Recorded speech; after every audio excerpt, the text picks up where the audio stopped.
মায়ের দোয়া লও হে মুমিন মায়ের দোয়া লও।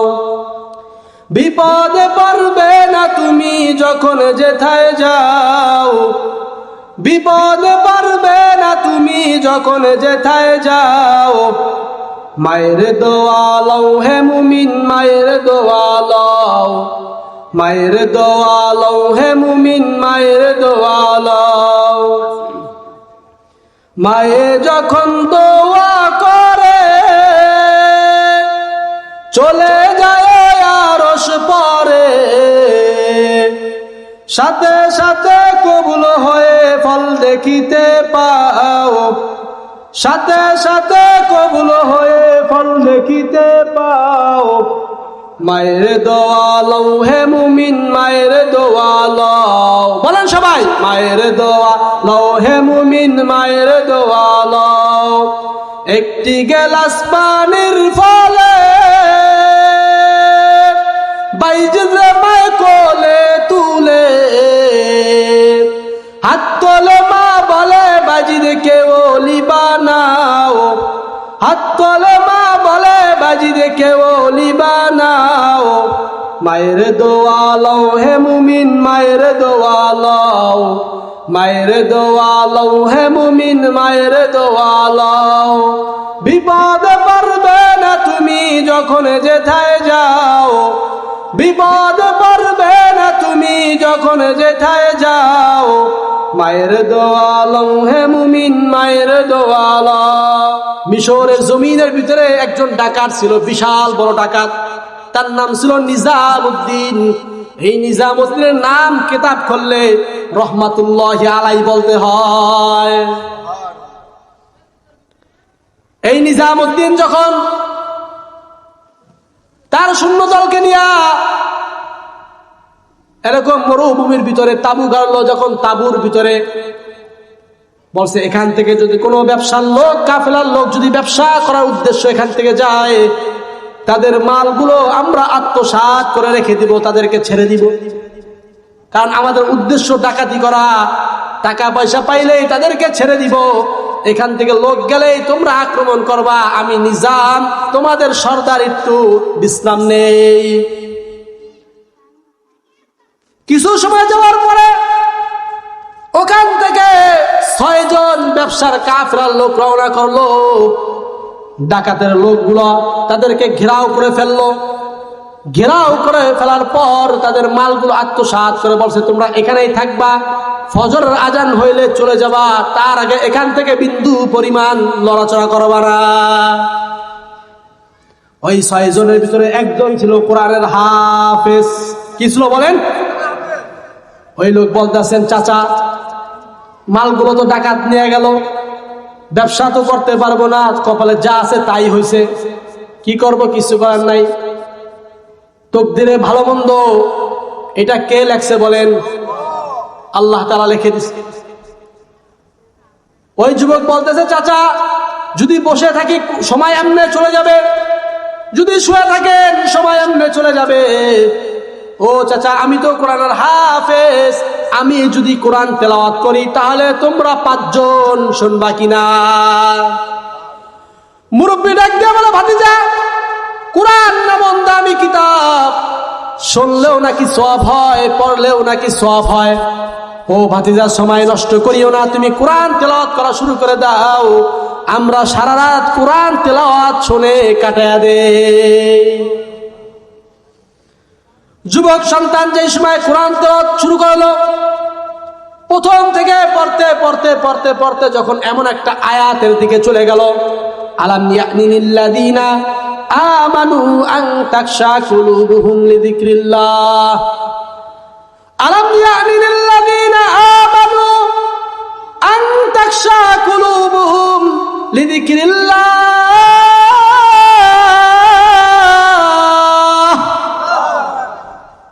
এই কোরআনের আয়াত তেলাওয়াত যখন শুরু করলো সন্তান, নিজামের কানের ভিতরে এই আয়াতের শব্দটা ভেসে ভেসে গেল।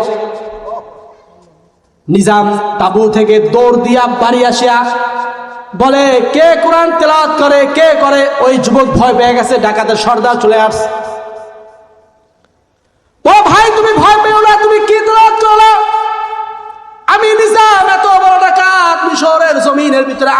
ডাকাত নাই। তুমি যে আয়াতটা তিলাওয়াত করলা, আমি জীবনে অনেক বই পুস্তক অনেক কিতাব হাদিস আমি পড়েছি, দেখেছি, শুনেছি, কিন্তু তার ভিতরে এমন আয়াত পাই নাই। কারণ নিজাম ছিল আরবি দেশের মানুষ, আরবি ভাষা বোঝে। যখন এই আয়াত পড়ছে, নিজাম তার শরীরের ভিতরে ভূমিকম্প শুরু হয়ে গেছে, নিজাম থাকতে পারে না, শরীরের পশম গুলো দাঁড়িয়ে গেছে, শরীর গুলো কাঁপাকাঁপি করতেছে। বলছে, ভাই আমার, তুমি কি আয়াত তেলাওয়াত করলা, কি পড়লা? আমি নিজেকে কন্ট্রোল করতে পারি না, আমি সহ্য করতে পারি না রে ভাই। তুমি কি আয়াত তেলাওয়াত করলা? তুমি আবার একটু পড়ো, আবার একটু পড়ো। আয়াতের শাব্দিক অর্থ হলো, ওরে ইমানদার, এখন কি তোর ভিতরে আমি আল্লাহর ভয় ঢোকে নাই? নিজাম বলে, আমার তো মনে হয় আমার আল্লাহ তাআলা আমাকে ডেকে ডেকে বলতেছে, নিজাম রে, তোর ভিতরে কি আমি আল্লাহর ভয় ঢোকে নাই? তুই কেমনে ভাবে মানুষের মালগুলো আত্মসাৎ করস নিজাম রে? তোর ভিতরে কি আমি আল্লাহর ভয় বিন্দু পরিমাণ ঢোকে না নিজাম? তুই কিভাবে ব্যবসার লোকগুলোর মালগুলো আত্মসাৎ করস? এইগুলা তো ভালো না, এইগুলা তো হারাম কাজ। মানুষকে কষ্ট দিয়ে মানুষের হক নষ্ট করে ভালো খাবি, ভালো থাকবি না নিজাম? তোর কি কিয়ামতের ভয় নাই? তোর কি আখিরাতের ভয় নাই? ওরে নিজাম রে, তোর কি কবরের ভয় নাই? কবরের ভিতরে জাহান্নামের আগুনের কি ভয় নাই? ওরে নিজাম, তুই কেমনে মানুষের মালগুলো আত্মসাৎ করস? নিজাম বলে, আমি তো নিজেকে ধরে রাখতে পারতেছি না। বলতেছেন, ভাই আমার, আমি এত বড় ডাকাত, আমার মতো ডাকাত দুনিয়াতে আছে কিনা আমার জানা নাই। আমি তোমাদের মালগুলো নিব না, তোমাদের মাল তোমাকে ফিরিয়ে দিব। কিন্তু ভাই, আজ থেকে ওয়াদা করলাম, আমি নিজাম আর কোনোদিন ডাকাতি করব না। তাদের মালগুলো তাদেরকে ফেরত দিয়ে দিল। ফেরত দেওয়ার পর তাদেরকে ছেড়ে দিল, তারা চলে গেল। এদিক দিয়ে নিজামের মায় আল্লাহর দরবারে দুইখানা হাত বাড়ায় বলতেছে, আল্লাহ, তোমার কাছে সন্তান চাইতে চাইতে একটা সন্তান দিলা, সেই সন্তানটা বড় ডাকাত হইল। আমার মনে এটা বড় কষ্ট না, কিন্তু কষ্ট একটা, কিয়ামতের ময়দানে তুমি আমাকে ডাকাতের মা বলে ডাক দিবারে আল্লাহ। আমি সহ্য করতে পারবো না, মানুষগুলো আমাকে ডাকাতের মা বলে আমার দিকে তাকায় থাকবে, আমি লজ্জায় মুখ দেখাবো কেমনে আল্লাহ? মা যখন যায় নামাজ বিছায়া আল্লাহর দরবারে দুইখানা হাত বাড়ায়া দোয়া করে যে, আল্লাহ, তুমি আমার ডাকাতের ছেলে ডাকাত বানায়ও না রে, বানায়ও না। ওরে আমার আল্লাহ, কিয়ামতের ময়দানে আমাকে লজ্জিত বানায়ও না। ও দয়ার আল্লাহ, তুমি আমার নিজামকে জামানার বলি বড় ওলি কামেল বানায়া দাও। মা যদি দোয়া করে, দোয়া মিস হয় না। বন্দুক দিয়া গুলি করলে ওই গুলি মিস হইতে পারে, আল্লাহর দরবারে মার দোয়া কোনোদিন মিস হয় না। মায়ের দোয়া লও হে মুমিন, মায়ের দোয়া লও, সবাই বলেন, মায়ের দোয়া লও হে মুমিন, মায়ের দোয়া লও। বিপদে পড়বে না তুমি যখন যেথায় যাও, বিপদে পড়বে না তুমি যখন যেথায় যাও।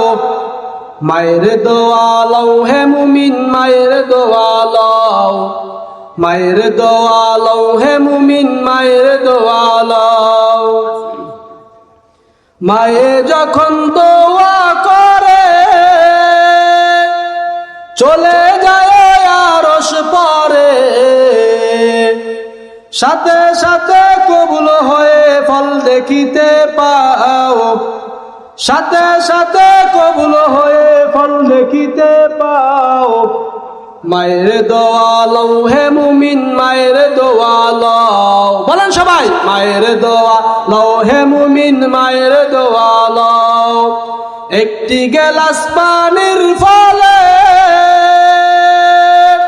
বাইজে মায় কোলে তুলে, হাত তোলে মা বলে বাজিদ কে ওলি বানাও, হাত তোলে মা বলে বাজিদ বাজি দেখে ওলি বানাও, মায়ের দোয়া লও হে মুমিন, মায়ের দোয়া লও, মায়ের দোয়া লও হে মুমিন, মায়ের দোয়া লও। বিপদ পারবে না তুমি যখন যেথায় যাও, বিপদ পারবে না তুমি যখন যেথায় যাও, মায়ের দোয়া লও হে মুমিন, মায়ের দোয়া লও। খারাপ লাগেনি? জোরে বলেন, খারাপ লাগে? আরে বান্দারে, যখন তার মা দোয়া করলো, নিজাম সমস্ত মালগুলো ফেরত দিয়া মার কাছে দৌড়া বলে, মা তুমি আল্লাহর কাছে দোয়া করছো, তোমার দোয়া আমার আল্লাহ কবুল করছে, মা আমি আর জীবনে ডাকাতি করব না, আজ থেকে ডাকাতি ছেড়ে দিলাম, মা আমি এই জামানার একজন বড় ওলি কামেল হতে চাই। একটা আয়াত মানুষের জীবনকে পরিবর্তন করে দিল।